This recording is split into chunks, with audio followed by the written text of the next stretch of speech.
She said she was just working late, but when I pulled up the surveillance footage and saw her and her boss engaged in a compromising act on the office desk, I did only one thing. I made sure her world came crashing down as well. I pushed open the door to Eleanor's office. It creaked open. The sound was loud enough, but it didn't disturb the people inside in the slightest. My wife, who was supposed to be paralyzed, was standing and locked in a passionate embrace with a tall man, a true medical miracle. The man, however, looked startled when he saw me, and he stopped. Eleanor finally lifted her head and glanced at me. She wrapped an arm around the man's waist, saying with a hint of annoyance, "Why did you stop?" Then she frowned, looking at me, and demanded in a frigid tone, "Ethan, why are you here?" Indeed, why was I here? Eleanor and I had been married for 5 years. It started when she suddenly became paralyzed after a car accident, and desperately needed a husband to personally attend to her daily needs, as well as to dispel rumors that she had done anything desperate to win back her first love, all to stabilize the Vance family's stock. As for me, I happened to need a sum of money to get better treatment for my sister, Sarah, who had been tormented by her adoptive parents to the point of severe depression. We both got what we needed, and we married by mutual agreement. Over these past 5 years, I learned every healing recipe and massage technique that would aid in her leg's recovery, from personally cooking her 3 meals a day, 7, carrying her to the restroom and bathing her, to waking early and staying up late to accompany her during physical therapy, acting as her crutch. I even knelt to give her massages to make her more comfortable. Even the household staff would say, "Mr. Ethan treats his wife so well." Even her mother-in-law, who was always picky about her ex-boyfriends, was extremely satisfied with me, transferring generous gifts of cash to me for every holiday, and wishing us to grow old together every year. But what was the truth? I was nothing more than a high-end caregiver Eleanor had openly hired. From the very beginning, she never gave me a moment's kindness. She constantly reminded me to know my place, warning me not to expect anything more once I took the money. She said she would never give me an ounce of love. Recently, her legs had gradually recovered, and she had expressly forbidden me from setting foot in her office. She had said that yesterday, and yet I showed up uninvited first thing this morning, even disturbing her good time. No wonder she was displeased. Every word the doctor from Elite Center had told me half an hour ago still echoed in my ears. "Mr. Ethan, the tumor in your brain is rapidly worsening. It's already pressing on your nerves. If you don't get surgery soon, you have no more than 3 months left to live." But the doctor also told me that even with surgery, the success rate was less than 10%, and even if the surgery was successful, I wouldn't retain more than a day's memory. In fact, I had made time to get a diagnosis much earlier. When I first started experiencing frequent brief dizzy spells, the doctor had informed me of all the symptoms of the advanced stage of the illness. When I first learned I might have a terminal illness, my first thought was how I couldn't bear to leave Sarah or Eleanor. Fortunately, I had developed a habit of writing in a journal many years ago. After that, I wrote long entries almost every day to record my daily life. If I ever truly forgot everything, at least the words would help me remember. But how ironic it was now. I loved Eleanor more than anyone. I wanted her legs to recover soon. Just when I finally saw her able to stand again, I was going to die. Clutching the report, I had unconsciously walked to her office, and inadvertently walked in on her and Julian in an intimate moment. It must have been fate reminding me, "Let go. She doesn't need you." The moment I saw her, nestled in Julian's arms, I felt a sudden release. What was there to argue about? I was merely her contractual husband, dragging my dying body. What right did I have to contend with her robust first love who had returned? All I could do was offer an apology, then calmly close the door behind me, and walk out. On the way home, a gossip news notification popped up on my phone. Breaking. Vance Air picks ex-lover at airport. Openly interactions. Is the dependent of the wealthy about to be? Recalling of past bliss. I pressed the phone's lock screen. The screen went dark, reflecting my pale face. I gave a slight tug at the corner of my mouth. There was no past marital bliss. It was just a one-man show, from beginning to end. I didn't even deserve a name. I was just their dependent spouse. In that instant, a decision etched itself into my mind. My increasingly frequent and erratic memory lapses no longer allowed me to waste time. I calmly told the driver to the law firm. I arrived home under the starlight, carrying the printed documents. As expected, Eleanor hadn't returned. Her absence, however, conveniently allowed me to pack my bags. I didn't have much. I only took a few changes of clothes, various documents, my journal, and a bank card. It didn't even fill a 20-inch carry-on bag. Once I was done packing, I sat at her dressing table and carefully signed my name on the printed divorce papers. I slept without dreams. When I woke, dawn was just breaking. I dragged my bag downstairs and handed the file containing the divorce papers to Alfred, instructing him to make sure Eleanor opened it personally. As I left, Joe, the gardener, greeted me warmly. "Mr. Ethan, are you off on a business trip?" I gave a slight nod. Then, without looking back, I walked out of the villa. After a 3-hour drive, I finally returned to the small home I shared with Sarah. Seeing me, she was both happy and surprised. "Ethan, back."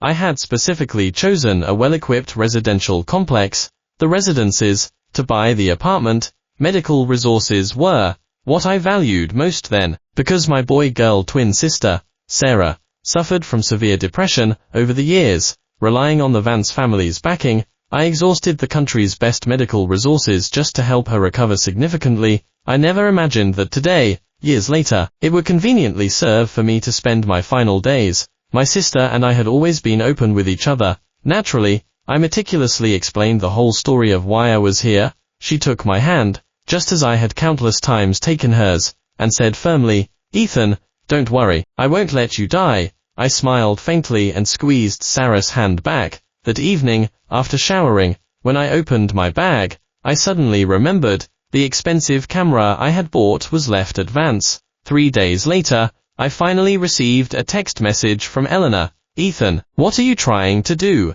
$5 million a year isn't enough for you, is it? Are you trying to gather evidence of my infidelity to fight for the family fortune? If you dare to take any evidence of my infidelity and leak it to entertainment reporters, affecting Vance's reputation and Julian's standing, I'll make sure you and your sister face severe consequences." It seemed Eleanor was truly blinded by love. Every line confirmed her infidelity and threats against her husband. If I had even the slightest malicious intent, she was practically handing me the evidence. Too lazy to argue with her, I called her directly. "Eleanor, I am serious. I want a divorce. I won't ask for a single penny that isn't mine. Impossible." "You wish. Don't forget your place. Who will accompany me to physical therapy if we divorce? Who will give me massages?" "Julian can accompany you to physical therapy. An IVE arranged for a physical therapist for you." "Ethan, stop threatening me. There are plenty of physical therapists. Don't think he irreplaceable." Beep, beep, beep. The call was disconnected. I gave a helpless wry smile. It seemed getting a divorce wouldn't be as smooth as I'd imagined. Eleanor was as willful and reckless as ever. My temples suddenly throbbed. I felt a buzzing sound in my head. My phone slipped from my hand and fell to the floor. A girl rushed out of the room. She quickly pressed against my temples. I heard her say, "Ethan, are you all right?" Her voice was full of anxiety, but as I tried to make out her face, all I could do was ask blankly, "Who are you?" She cried. Tears streamed down her face. "Why are you crying?" The girl's hand, still pressing my temples, trembled. "Ethan, it's Sarah. I had a sister." She said her name was Sarah, but I didn't remember her. She pulled out a small notebook and said it was my own journal. She said I'd know her once I read it. Actually, I didn't need to read it to believe her. She cared about me so much. She must really be my sister. But I was curious about what my life had been like before, so I still carefully flipped through the journal she handed me. December the 25th, 2013. Sarah was adopted by a kind couple. I was truly happy for her. January the 8th, 2014. Sarah's adoptive parents are beasts. I am calling the police. February the 17th, 2014. Sarah was hurt. She doesn't even smile anymore. March the 20th, 2014. I took Sarah to the hospital. The doctor said she was sick with depression. The treatment would cost a lot of money. Fortunately, a kind person donated to the orphanage in time. It'll save the money allocated to me for Sarah's medical treatment. October the 1st, 2015. The young lady who sponsored us came to visit the orphanage today. Her name is Eleanor. She's so beautiful, like a fairy descended from heaven. No wonder books say kind people are beautiful. June the 8th, 2017. Graduated from high school. I am going to a good university, then work hard advance to repay Eleanor for her kindness. March the 5th, 2018. Eleanor had a car accident. Rumor has it her legs are paralyzed. I need to find a way to be by her side and take care of her. April the 1st, 2019. It's been a year. The car accident hit her hard. She's become more withdrawn and sullen. My heart aches for her. The later the entries, the more detailed they were. It took me a full day to read through it all, as if I had relived my entire life. During this time, Sarah was very good to me. Not only did she cook for me every day, but she also granted my every wish. Yesterday, I watched something on TV that mentioned movies, and I couldn't help but say that I hadn't seen a movie in a long time. So today, she brought me to see one. She took my hand to get the tickets, then said she had a stomachache. I had no choice but to wait for her by the restroom door. From a distance, I heard someone call my name, Ethan. I instinctively looked over. It was a woman. I don't know why, but she looked familiar. Before I could remember, she was already in front of me. Oh, and there was a handsome man beside her. I saw her glaring at me, gritting her teeth. How could you be here? Well, Ethan, no wonder you wanted a divorce. You planned to use my money to support another woman. She raised her hand, snatched the movie tickets from my grasp, and tore them to shreds. I was completely bewildered, unable to understand what she was saying, but I remembered Sarah telling me a few days ago that I had an illness called amnesia. Perhaps she was a friend I had forgotten because of my illness. I tried to force a smile and carefully asked, "Ma'am, what's your last name?" My answer came in the form of the woman's back as she turned and quickly walked away, followed by the man's back as he rushed after her, and her words, "I don't have time for your act. You have 2 hours to get home." But I didn't want to go home alone. I wanted to wait for Sarah. As I was thinking, I suddenly felt a wave of dizziness. My vision turned black. When I woke, I was in a hospital. Sarah was at my bedside, her head bowed. "Sarah, what happened to me?" I gently patted her head, my voice soft. "Ethan, you awake?" Her eyes were filled with worry, and she asked hesitantly, "Do you remember me?" Of course. Did I have another episode? I didn't need an answer. Just by looking at her expression, I knew the frequency of my memory lapses really was increasing. I was hospitalized for 3 days of observation. I was cleared for discharge after my repeated assurances. Sarah also went back to work at her art studio. I went alone to the counter to handle the discharge procedures. Unluckily, I ran into Eleanor's new lover. He was here too. He looked radiant, and if I wasn't mistaken, he was coming from the women's health department. It seemed the Vance family would soon have double celebrations. I just didn't understand why Eleanor was still dragging things out and refusing to divorce easily, given the circumstances. Lost in thought, I couldn't help but glance at Julian a couple more times. Just then, I met Eleanor's gaze as she emerged from behind him. A step later, this was an opportunity to propose divorce face to face. I stood still. Sure enough, she strode towards me. "Ethan, it's you again. Why are you haunting me, following me to the hospital? What are you planning?" Her exasperated expression twisted her once beautiful features. "Eleanor, I just want a divorce." She was about to say something else, when Julian took her hand and placed it on her stomach. I couldn't stand it any longer, and I said sarcastically, "If you don't divorce soon, the child will barely have a legitimate claim." Eleanor's face changed color when she heard my words. She grabbed my hand, tears welling up in her eyes, saying, "Ethan, it's not what you think." That time, Julian was just so happy to see me back in the country. He accidentally drank too much, and then, she squeezed my hand with surprising force, hurting me. I instinctively wanted to shake her off. Unexpectedly, she lost her footing first and was about to fall sideways. Before I could pull her back, Julian dashed forward to steady her. He took a wide step, and as he turned to steady her, he abruptly kicked me. He paused, then growled in a low voice, "Ethan, Eleanor was kindly explaining to you. Why did you push her? She's pregnant." Eleanor recovered, yelling at me furiously, "You want a divorce so badly, don't you? Fine, let's get divorced. And remember, don't come back begging me." She was clearly the one who had cheated. and gotten pregnant with someone else's child. The way she put it, it was as if I was being unreasonable and forcing the divorce. I didn't dwell on it. As long as I could get the divorce quickly, that was fine. But when the day actually came for the divorce, it wasn't so easy. Margaret specifically called me, "Ethan, Eleanor just lost her mind for a moment. Don't take her seriously. I don't agree to your divorce." Eleanor also went back on her word. She scheduled the Countess' office appointment 3 times, and stood me up every time. On the 4th attempt, she finally showed up at the door.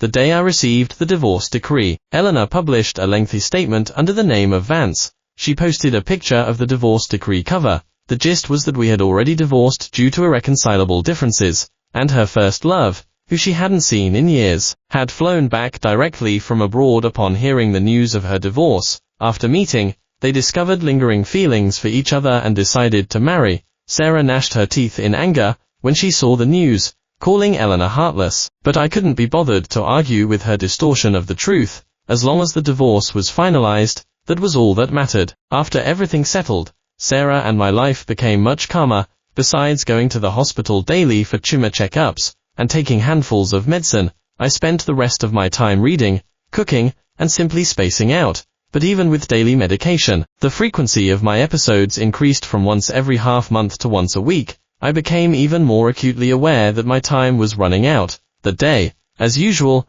I was reading alone at home, but an uninvited guest arrived at my door. It was Eleanor. She was wearing a pure white dress, her lower abdomen slightly swollen. This was just over a month after our divorce. I felt I must have been too forgiving and kind in the past, that she would brazenly come to my home with the child she was carrying to flaunt herself, even after our divorce. I didn't want to see her at all and raised my hand to close the door, but she beat me to it, propping the door open. "Ethan, I didn't realize you were quite something, did I?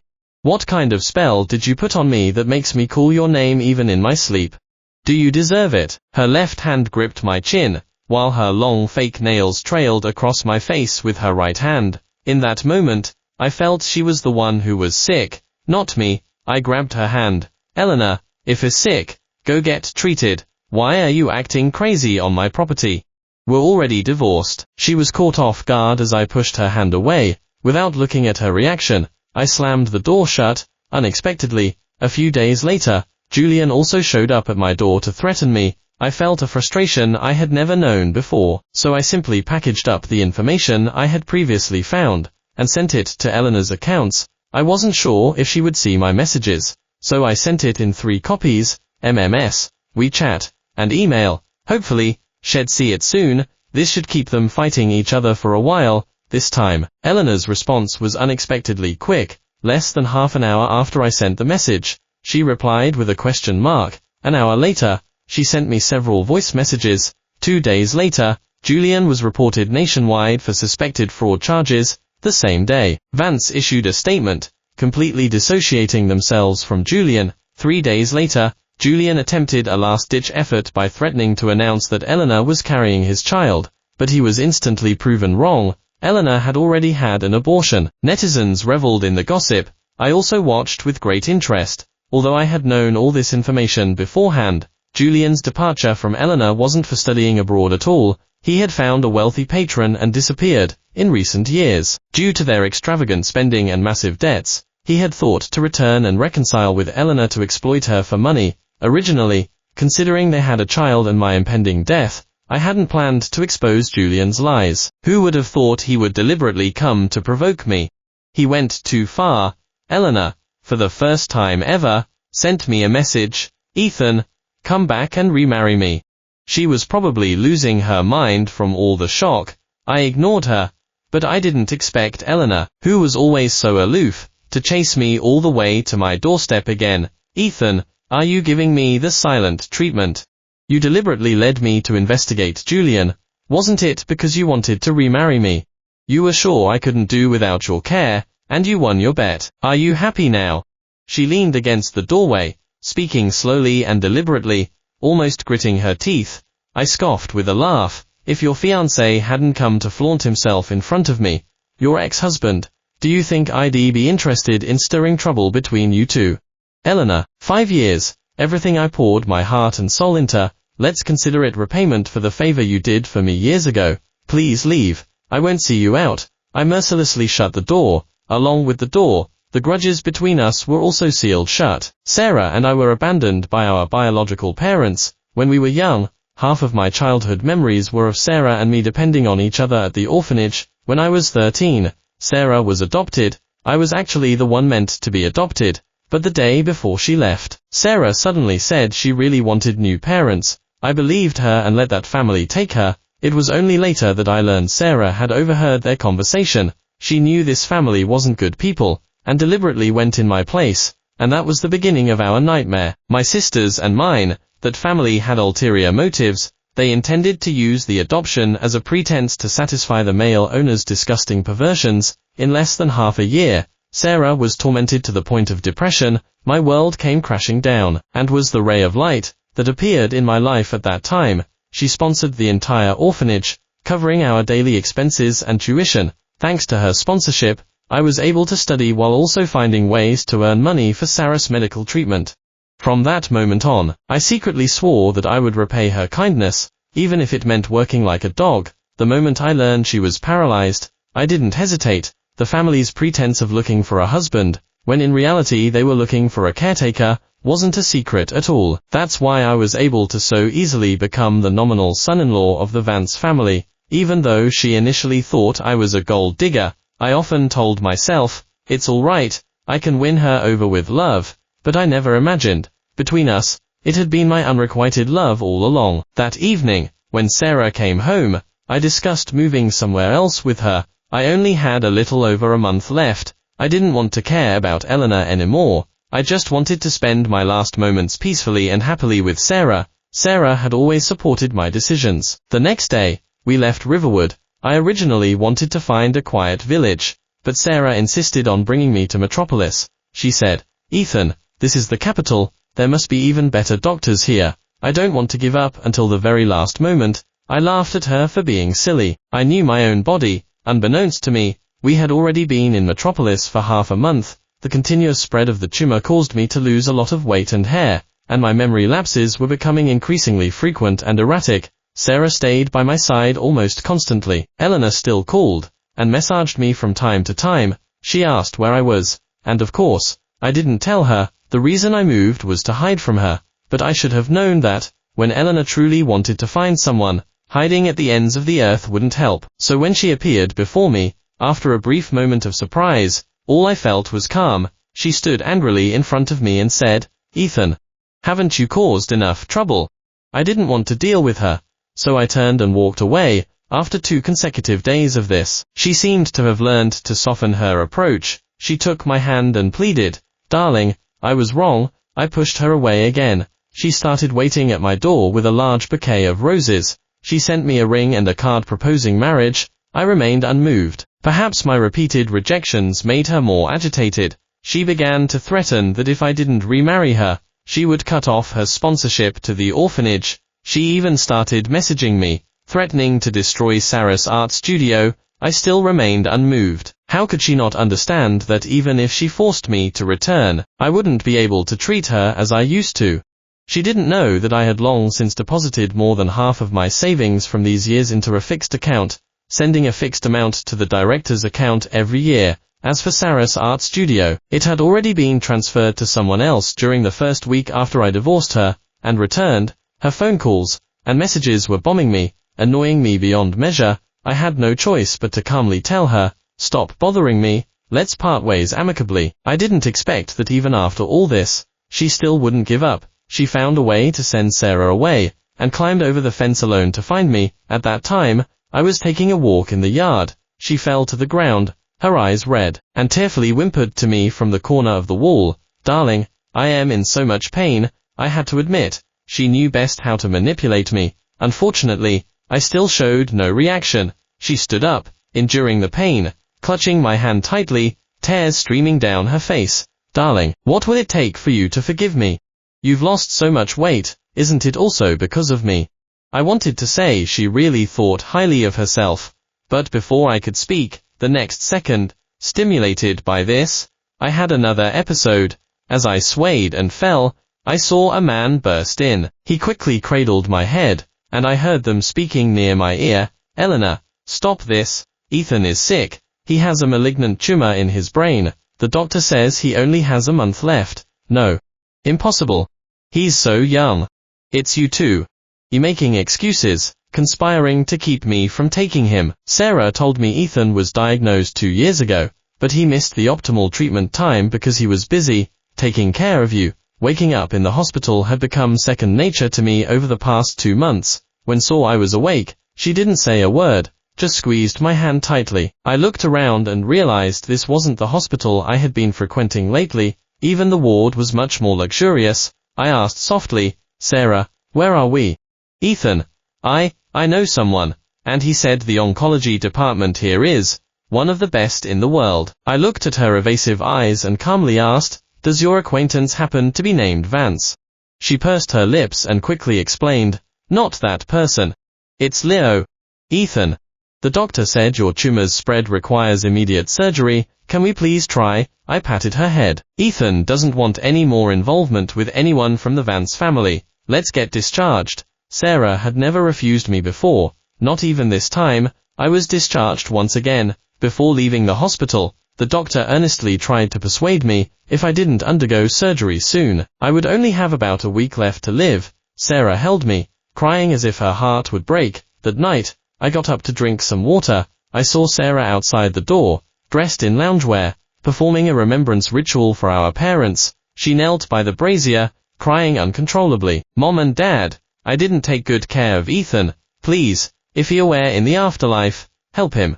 My heart ached, and I shed tears. The next day, when I told Sarah I was willing to have the surgery, she was so overjoyed she could barely speak. Everything was ready. Before I was wheeled into the operating room, I saw Eleanor again. I didn't know how she had convinced Sarah. She was half kneeling by my hospital bed, the normally aloof woman now tear-streaked, and trembling as she held my hand. She said, darling, I was wrong. I saw those letters you wrote to me. I was such a fool. You have to get better. When you do, I'll treat you doubly well, and we'll have a lovely baby, and live the rest of our lives healthy and happy as a family, loving her, marrying her, having children, and living a happy life together. That used to be my hope, but now, I simply gently pulled my hand away, wiped the tears from her face, and smiled, shaking my head. Eleanor, love that comes too late is worthless, and I didn't need it anymore. The surgery was successful, and I survived, but my mind, like me, was reborn, as blank as a piece of paper. The doctor said that from now on, my memory would refresh quickly, like a goldfish's. Sarah and I moved into a rehabilitation center together. Like an infant, I relearned life skills. A girl who looked a lot like me told me we were boy-girl twins, born from the same mother. She was the older sister, and I was the younger brother. We'd often look in the mirror together, and she'd repeatedly tell the reflection of me, you have to listen to your big sister. There was also a very beautiful but strange woman, who said she was my wife. She came to see me every day, but my sister would always chase her away. My sister didn't like her, and neither did I. I don't know why, but whenever I saw her, my heart felt uncomfortable. Yet, I also felt sorry for her. Her leg seemed to make walking difficult. She limped. She would wait at my door, and tell me many strange things. She'd say, darling, my leg is bad again. After you left, I wouldn't let anyone touch my leg. Will you come back and do physical therapy with me? She said, the camera you left at home. I always thought it was a tool for you to catch me doing wrong, but I only just learned that you were afraid I'd be sad. So you had many pictures of yourself taken and sent to me in batches, pretending you were still there. Darling, how foolish you were back then. One time, I got annoyed by her constant talking, and couldn't help but snap at her. My sister saw it and praised me with a smile, saying I did well. From then on, every day she would come to my door, open her arms, and say, darling, come here for a hug. I would always walk around her and go far away, but she would still appear at my door punctually the next day. Days passed by quickly. In the blink of an eye, winter arrived. Winter in Metropolis was much colder than in Riverwood. It began to snow heavily. The snow fell silently, quickly blanketing the ground in white. Eleanor, dressed in a wool coat, sat in a wheelchair and smiled at me. As always, she opened her arms. Darling, come here for a hug. I was freezing and suddenly didn't want to go out of my way to avoid her anymore. I just glared at her. She abruptly maneuvered the wheelchair closer, her eyes shining with a brilliant light. She gently held my fingertips, her grip very light, smiling so foolishly. Before bed, I finished washing up and came out of the bathroom wrapped in my pajamas. Sarah glanced at me indifferently and asked, "Ethan, are your memories coming back? You used to unconsciously stomp your feet when you got too cold." I returned a faint smile. I like days when my mind is blank. It's very happy. *** Eleanor's story, Eleanor's POV, *** I am Eleanor. My first 28 years had been smooth sailing. I had a successful career and a sweet love life, but my mom didn't seem to like my boyfriend. She subtly pushed me to break up with him. I resisted the pressure every time. I naively believed that true love would encounter many obstacles, but I never imagined he ran off when I was planning to propose to him. Even more, I didn't imagine that I would get into a car accident when I was frantically driving to the airport to chase him. That car accident changed my life. I was paralyzed, and the doctor said I would need physical therapy for life. My mom used the pretense of finding me a husband to find me a male caregiver. He was incredibly attentive to me. Even my always picky mom was won over by him. I scoffed, always thinking he was just a gold digger from a humble background, who coveted wealth more than once. I told him I'd give him $5 million a year to be my caretaker, and not to covet anything that wasn't his. Every time, he agreed without hesitation. Undeniably, he performed his duties exceptionally well. In the first 2 years,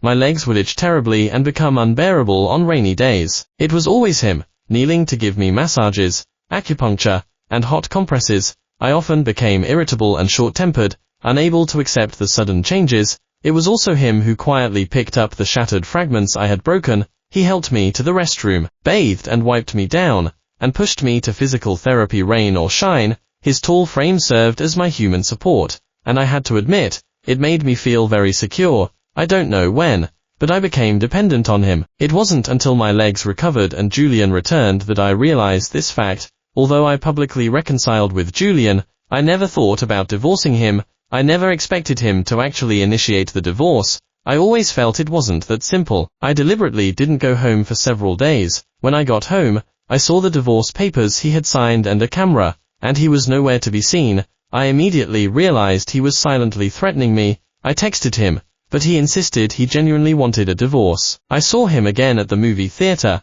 I saw him waiting by the restroom door, holding 2 movie tickets. For some reason, I got angry. My hand moved faster than my mind, snatching his movie tickets and tearing them up, and I hurled harsh words at him. A few days later, I started feeling unwell, throwing up everything I ate. Julian accompanied me to the hospital for a checkup, and the doctor said I was pregnant, but I remembered taking precautions during our only encounter. After he returned to the country, the doctor said the measures weren't 100% effective at preventing pregnancy. When I came out, I saw him staring at Julian. I felt he certainly had ill intentions. I cursed him again, even allowing Julian to kick him. He wanted a divorce. When my mother found out, she gave me an earful. Every time I was supposed to go to the countess office, my mother found various excuses to stop me. I didn't know why, but I subtly let things slide, just dragging it out. Later, Julian repeatedly urged me, saying he couldn't wait any longer. I got divorced. After the divorce, I truly wasn't used to life without him.